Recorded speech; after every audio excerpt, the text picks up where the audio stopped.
우리가 살아가는 현실 속에서 사람들은 부단히 자기 나름대로의 어떤 목표를 가지고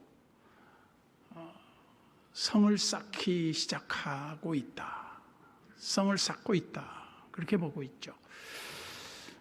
그래서 감히 이제 사람들은 공든탑이 무너지랴.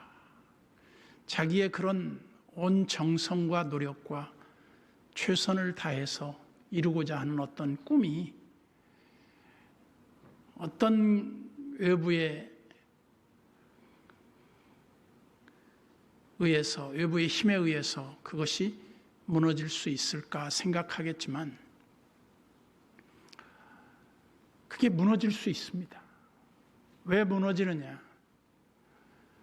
우리의 꿈과 우리의 계획과 우리의 모든 노력이 하나님이 허락지 않으시면 아무것도 아니에요.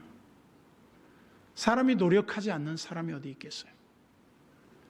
수고하지 않는 사람이 어디 있겠습니까? 그렇지만 우리가 살면서 수많은 좌절과 역경을 겪을 수밖에 없는 현실을 우리가 부인할 수 없어요. 그 이유가 어디 있는가? 그것은 다름 아닌 내 생각과 하나님의 생각의 차이가 크다는 겁니다. 난 이렇게 하면 최고로 좋은 거고 최선의 결과를 얻을 걸로 생각을 했는데 그것이 결코 최선이 아닌 것을 뒤늦게 발견할 수가 있게 된단 말이죠. 우리가 천하를 호령했던 나폴레옹의 일대기를 보면 그는 코르시카 섬 촌사람에 불과한 아주 가난하고 천한 출생이었어요. 그런 그가 35세에 프랑스의 황제가 돼서 그야말로 그는 노력의 사람이었습니다. 그렇지만 그 나폴레옹은 결국은 52세에 비참한 죽음을 맞게 돼요. 그는 승승장구하며 그의 사전에 내 사전에 불가능이라는 단어를 빼버려라. 자기는 불가능이 없다고 생각을 했어요. 인간의 노력으로 모든 것이 될 줄 알았죠. 그런데 그는 결국 워털루 전투에서 영국에 패배하고 유배 가서 생애를 마감하게 됩니다. 역사 속에 그런 영웅이 실패한 기록을 통해서 우리에게 시사하는 바가 무엇이라고 봅니까? 우리도 크게 다르지 않다는 거예요. 물론 성경 속에서 하나님의 은총으로 성공적이고 아주 모범적인 그런 삶을 살았던 예가 없지 않습니다. 그렇지만 인간은 왜 실패하며 왜 비참한 패배를 경험하게 되는가?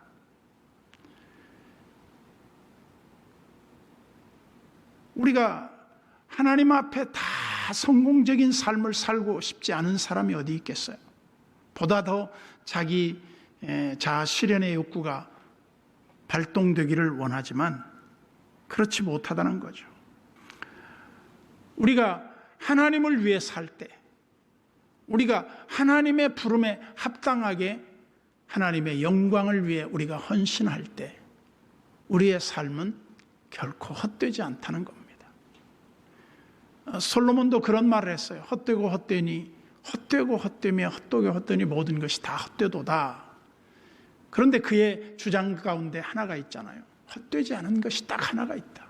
이 땅에서 하나님을 경외하며 하나님의 뜻을 따라 사는 삶은 헛되지 않다. 인간은 왜 실패하게 되는가? 왜 인간은 어려움에 봉착하게 되는가? 그것은 다 공통점이 하나 있어요. 우리가 하나님을 떠났기 때문이다. 우리가 하나님을 버렸기 때문이다. 우리가 하나님을 첫자리에 모시지 않기 때문이다. 우리 인간의 교만이 무엇입니까?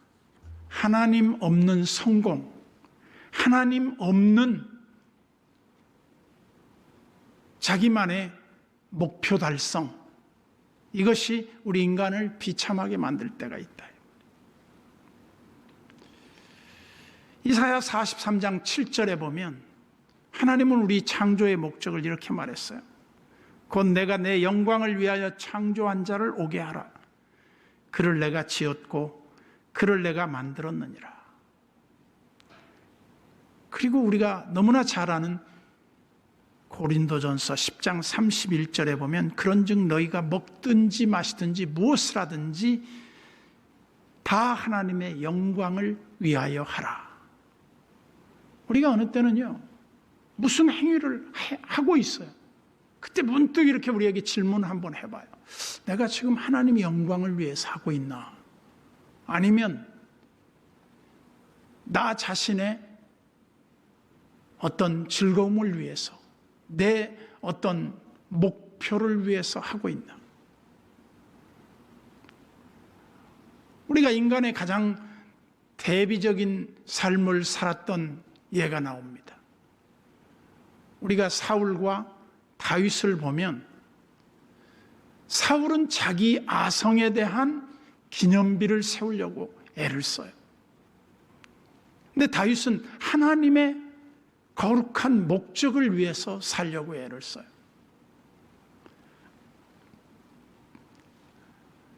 사무엘상 7장 12절에 보면 사무엘이 그 블레셋의 침공으로부터 승리를 거두고 돌아오면서 사무엘이 뭐라고 말합니까?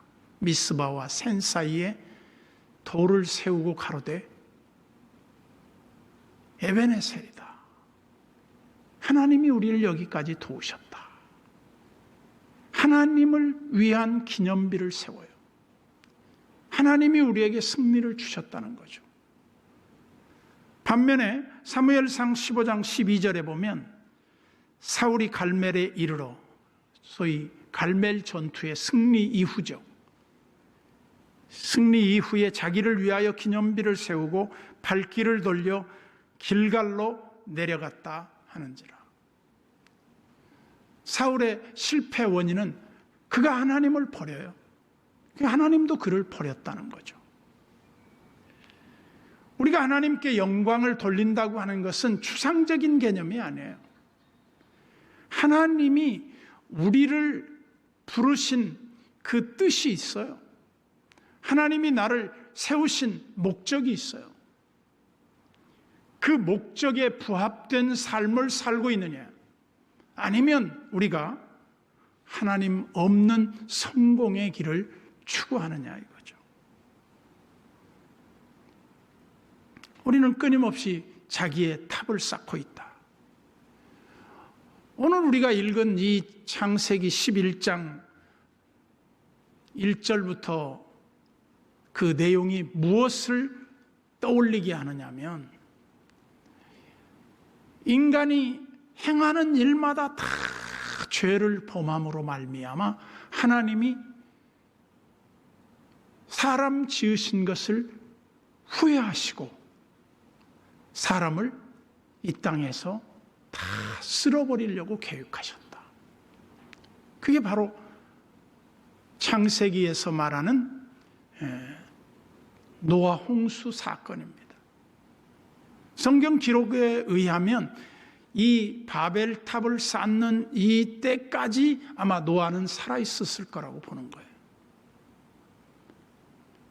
그런데 이 바벨탑을 쌓는 장소는 이 사람들이 점점 동쪽으로 향하여 뭔가 그들은 자기네들의 목표와 자기네들의 이념을 추구하면서 어떤 장소를 찾았을 거예요. 이상적인 장소를.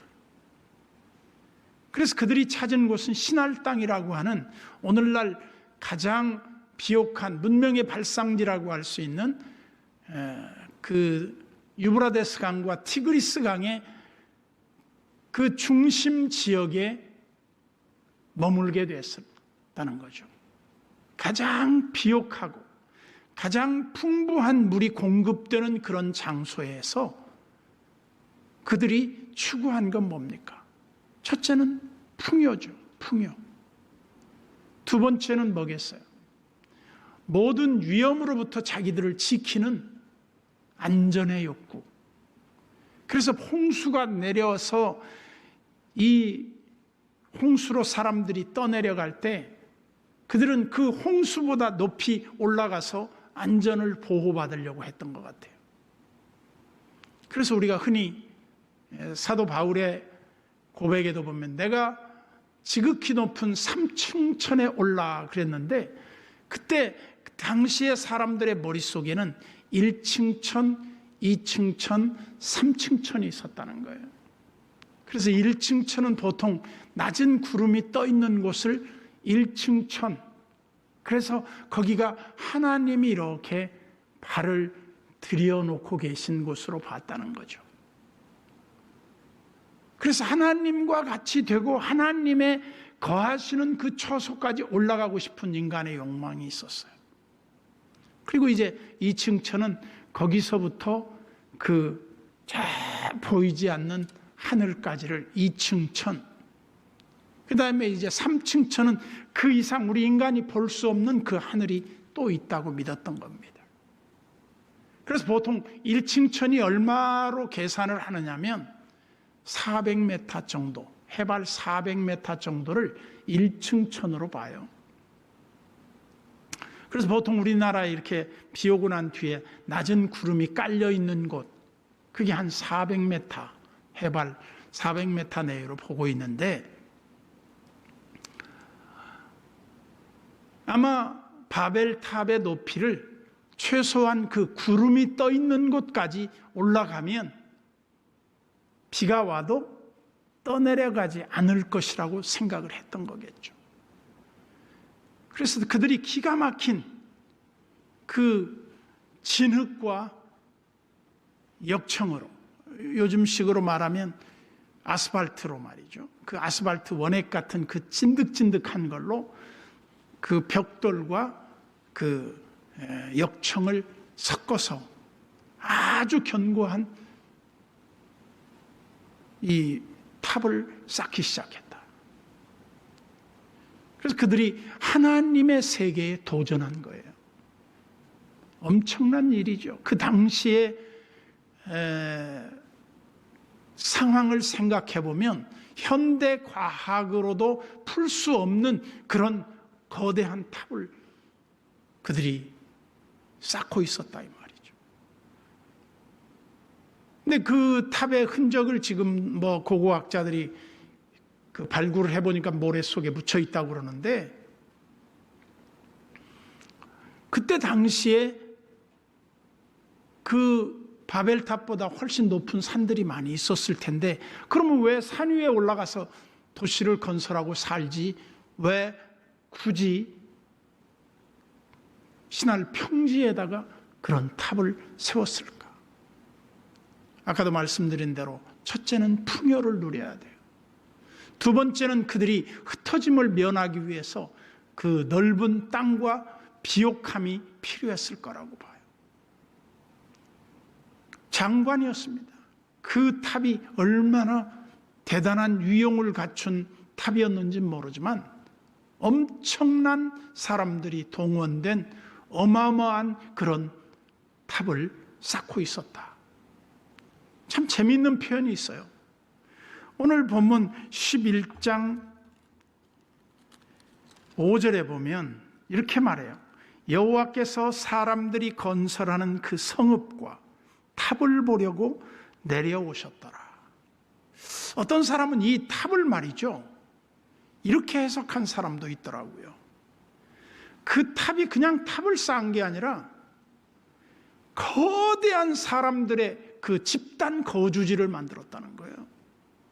거주지를 만드는데 그 탑마다 층마다 다 집을 지어가지고 거기에 방 하나에 여인들이 살고 있었대요. 그리고 그 성에 여인들이 울고 있었대요. 그러면 남자들이 그 울고 있는 여자를 찾아갔다는 그런 그 전설도 있더라고요. 물론 뭐 성경에서는 그런 기록을 찾아볼 수는 없어요. 그래서 그들이 그 탑의 높이를 도대체 얼마나 높이 쌓으려고 했을까? 인간의 그 자기 과시, 어디까지 자기의 존재감을 더 자랑하고 싶어 하느냐? 그 사람이 몇 층에서 잡았냐? 얼마짜리에서 잡았냐? 어느 높이에서 잡았느냐? 뭐 이런 게임 아니겠어요? 그 사람들마다 다 뭐라고 그럽니까? 자기네들이 짓고 있는 그 높이를 좀 더 높이 해서 최고 높은 곳에 우리가 랜드마크를 건설했다. 계속 더 높은 건물들을 지으려고 시도를 하고 있어요. 근데 이것도 어떻게 보면 현대인의 바벨탑이라고 봅니다. 우리들이 추구하고 있는 가치는 하나님 없는 자기 교만의 성을 쌓고 있는 거예요. 그런데 우리가 흔히 살면서 이런 생각을 합니다. 하나님 없이도 우리끼리 얼마든지 안전하고 우리의 세계를 구축할 수가 있어. 현대의 과학기술의 발달로 말미암아 사람들은 우리가 처한 현실에서 하나님 없는 낙원을 건설하려고 그래요.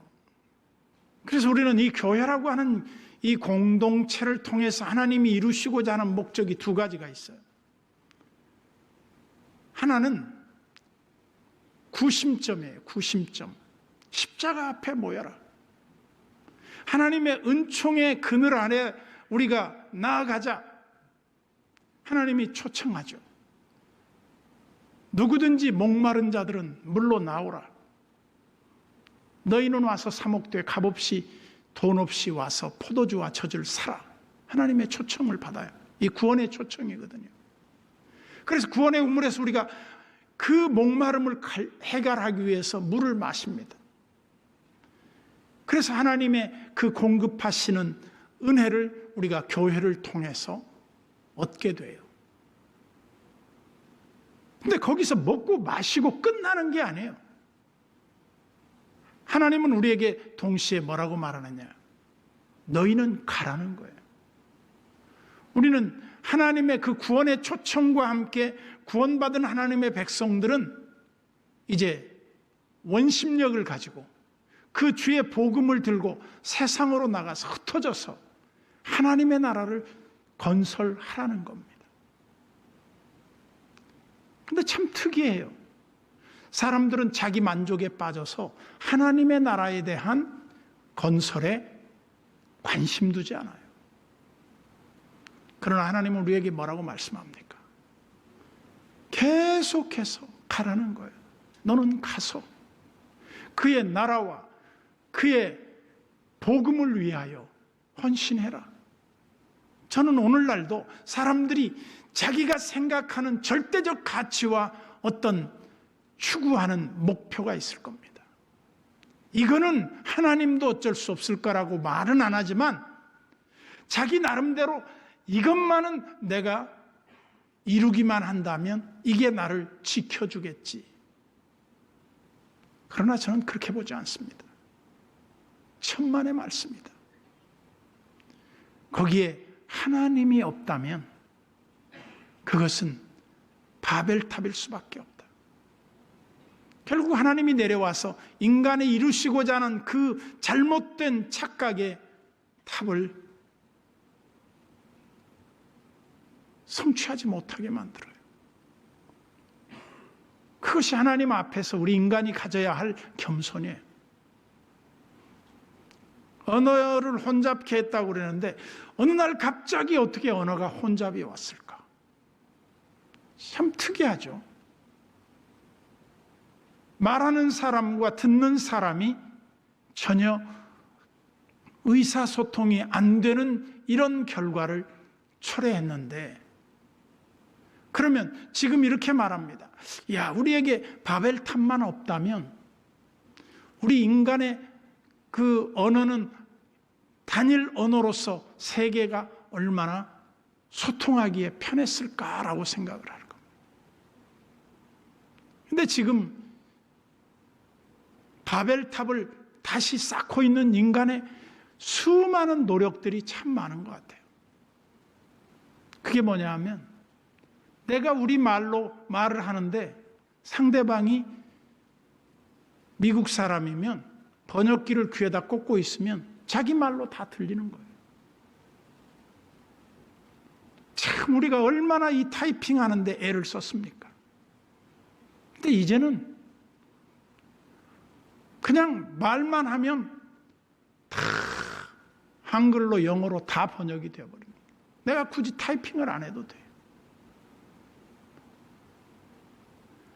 오늘날 우리가 추구하는 가치의 그 특성이 뭐냐면 신바벨탑을 쌓고 있는 세상이 돼가고 있다는 거예요. 그런데 과연 이것이 영원하고 이것이 우리 인간에게 행복을 가져다 줄까? 아마 반대급부적인 것이 반드시 있을 거라고 봅니다. 그게 우리가 뭘진 몰라요. 그래서 흔히 말합니다. 코로나는 끝나지 않는다. 코로나와 함께 살아야 하는 인류가 됐다. 코로나뿐이겠습니까? 코로나가 정복이 되면 코로나의 변이가 일어나고 코로나 변이를 잡으면 또 다른 문제가 일어날 수 있겠죠. 우리는 인류가 계속 발전할 거라고만 생각하지만 그렇지 않을 수도 있어요. 오늘 우리는 하나님께서 우리 인간에게 허락하신 범위가 어딘가를 다시 한번 생각해 볼 필요가 있다. 그래서 하나님 안에서 겸손하라 하는 것이 우리에게 주시는 하나님의 명령이 아니겠는가.